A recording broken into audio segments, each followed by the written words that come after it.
भारत का इतिहास ज्यादातर लोगों के लिए इसकी शुरुआत हड़प्पा या शायद वैदिक काल से होती है। लेकिन क्या कभी ये सोचा है कि उन महान सभ्यताओं से भी लाखों साल पहले इस जमीन पर पहला कदम आखिर रखा किसने था?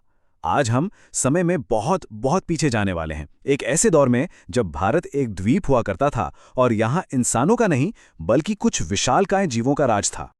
तो सवाल ये है कि आखिर वो कौन थे, कहाँ से आए थे और क्या वो हमारे पूर्वज थे? और शायद सबसे बड़ा सवाल, उनके साथ ऐसा क्या हुआ कि वो इतिहास के पन्नों से पूरी तरह गायब हो गए? चलिए आज इन्हीं सवालों के जवाब ढूंढते हैं। ये कहानी कोई 100-200 साल की नहीं, ये तो लाखों सालों में फैली एक महागाथा है।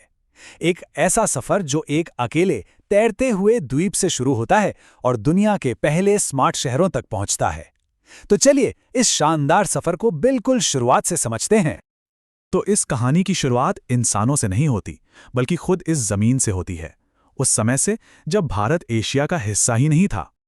जरा सोचिए, एक ऐसी दुनिया की जहां आज का भारत अपने महाद्वीप यानी अफ्रीका से अलग हो चुका था और एक विशाल जहाज की तरह पानी को चीरता हुआ उत्तर की तरफ बढ़ रहा था। लाखों सालों तक इसका ये अकेला सफर यूं ही चलता रहा।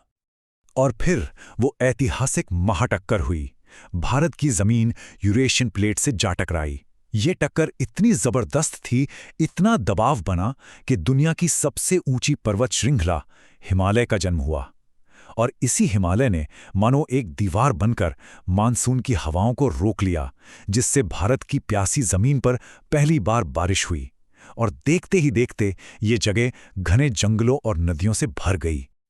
अब मंच पूरी तरह से तैयार था, एक ऐसा हरा भरा स्वर्ग जहां जीवन फल फूल सकता था। और फिर इस नए स्वर्ग में पहले मेहमानों ने कदम रखा। लेकिन ये मेहमान हमारे जैसे इंसान नहीं थे। उस वक्त भारत की धरती पर समझो तो दानवों का राज था। यहाँ आज के हाथियों के परदादा स्टेगोडॉन घूमते थे, जिनके चलने से जमीन कांप जाती थी। नदियों में हेक्साप्रोटोडॉन का कब्जा था, जो किसी ट्रक जितने बड़े थे। सच कहूं तो ये एक ऐसी दुनिया थी जहां कमजोर के लिए कोई जगह नहीं थी।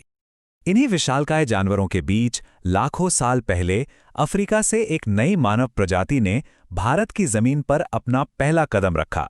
इनका नाम था होमो इरेक्टस।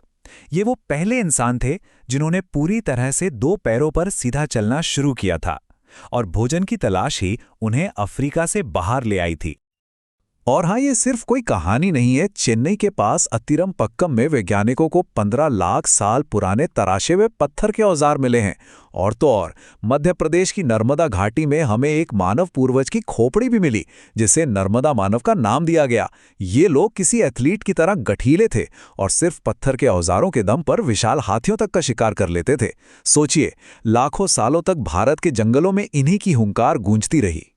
ऐसा लगने लगा था कि इनका राज हमेशा चलेगा। आखिर उन्होंने बाढ़ और सूखे जैसी न जाने कितनी मुश्किलों को हराया था। लेकिन उन्हें यह खबर नहीं थी कि कुदरत एक बहुत बड़ा विनाश लाने की तैयारी कर रही थी। हजारों मील दूर इंडोनेशिया के एक द्वीप पर धरती के नीचे एक दानव जाग रहा था। एक ऐसा टाइम बॉम्ब जिसके फटने से इन ताकतवर आदिमानवों की पूरी दुनिया राख के ढेर में बदलने वाली थी। दोबा सुपर ज्वालामुखी का धमाका इतना जोरदार था कि इसकी आवाज शायद भारत तक भी सुनाई दी होगी। लेकिन असली खतरा वो राख थी जो हवा के साथ उड़कर यहां आ रही थी। भारत का नीला आसमान गायब हो गया। दोपहर में रात जैसा अंधेरा छा गया और आसमान से गिरने लगी सफेद मौत, यानी ज्वालामुखी राख। जो भारत एक गर्म देश था, वो अचानक बर्फ जैसा ठंडा पड़ गया। तो सवाल यह है कि जो आदि मानव लाखों सालों से यहाँ के बेताज बादशाह थे, वो इस मुसीबत से क्यों हार गए? इसकी वजह थी उनका अपना शरीर और दिमाग। पहली वजह, उनका भारी भरकम शरीर ज्यादा ऊर्जा मांगता था, और जब खाना खत्म होने लगा तो यही उनकी सबसे बड़ी कमजोरी बन गया। दूसरी, उनके भारी पत्थर के हथियार अब छोटे और तेज जानवरों के सामने बिल्कुल बेकार थे। और तीसरी, उनके पास भविष्य की योजना बनाने वाला दिमाग ही नहीं था। वो भूख, ठंड और अंधेरे में घुट घुट कर खत्म हो गए। लेकिन ये विनाश अंत नहीं था, ये एक नई शुरुआत की तैयारी थी। राख से ढकी इसी भारत की धरती पर अब एक नई प्रजाति कदम रखने वाली थी, होमो सेपियंस, यानी हम सब। तोबा की मार अफ्रीका तक भी पहुंची थी, जंगल सूख रहे थे और हमारे पूर्वजों के पास बस दो ही रास्ते थे, या तो वहीं रुककर मिट जाएं या फिर एक अनजान सफर पर निकल पड़ें। और उन्होंने दूसरा रास्ता चुना, जो शायद इंसानियत के इतिहास का सबसे बड़ा और सबसे अहम फैसला था। देखिए, वे सीधे रेगिस्तान में नहीं कूदे। उन्होंने एक बहुत समझदारी भरा रास्ता चुना। वे समंदर के किनारे किनारे चलते रहे। इसे हम तटीय प्रवास या कोस्टल माइग्रेशन कहते हैं। समंदर ने उन्हें खाना दिया, मछलियां, केकड़े, सीपियां। हजारों सालों तक एक के बाद एक कई पीढ़ियां पूर्व दिशा की ओर चलती रहीं।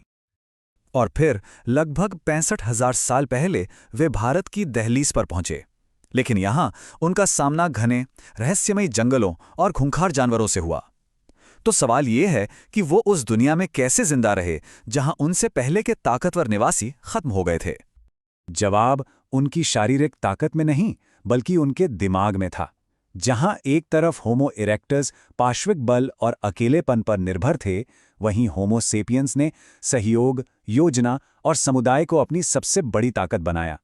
उन्होंने भारी भरकम कुल्हाड़ों की जगह हल्के, छोटे और तेज औजार बनाए, जिन्हें माइक्रोलिथ कहते हैं। और सबसे बड़ी बात, वे सिर्फ आज के बारे में नहीं, बल्कि कल के बारे में भी सोचते थे। यही वो चीज थी जिसने सब कुछ बदल कर रख दिया। उनका सबसे बड़ा हथियार कोई पत्थर का औजार नहीं था, बल्कि उनके विचार थे। उन्होंने सीखा कि एक अकेला इंसान कमजोर है, लेकिन एक समूह को कोई नहीं हरा सकता। मध्य भारत की भीमबेटका गुफाएं उनके पहले घर बनी। उन्होंने हल्के माइक्रोलिथ से तीर कमान बनाए, जिससे दूर से ही सुरक्षित रहकर शिकार किया जा सकता था। आग उनके लिए सिर्फ गर्मी या रोशनी का जरिया नहीं थी, वो उनका सोशल मीडिया थी, जहां वे एक दूसरे को कहानियां सुनाते थे। उन्होंने शुतुरमुर्ग के अंडों के छिलकों से मन के बनाकर खुद को सजाया और अपने प्रियजनों को दफनाना शुरू किया, जो ये दिखाता है कि वे मानने लगे थे कि मौत ही अंत नहीं है। गुफाओं का ये जीवन, ये शिकार अब बहुत जल्द पीछे छूटने वाला था।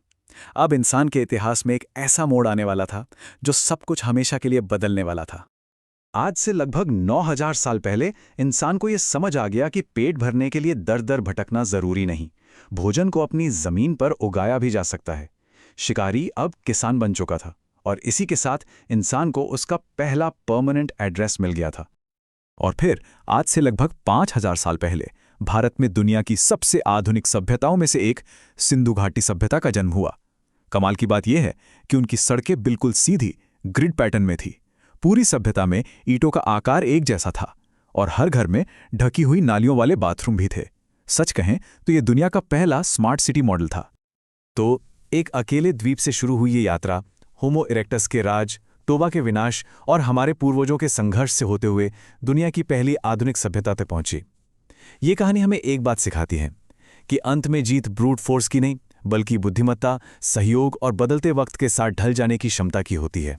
यह हमारे अतीत की कहानी है, लेकिन ये एक सवाल भी छोड़ जाती है कि भविष्य में कौन सी नई खोजें हमारे इतिहास की इस किताब में नए अध्याय जोड़ेंगी।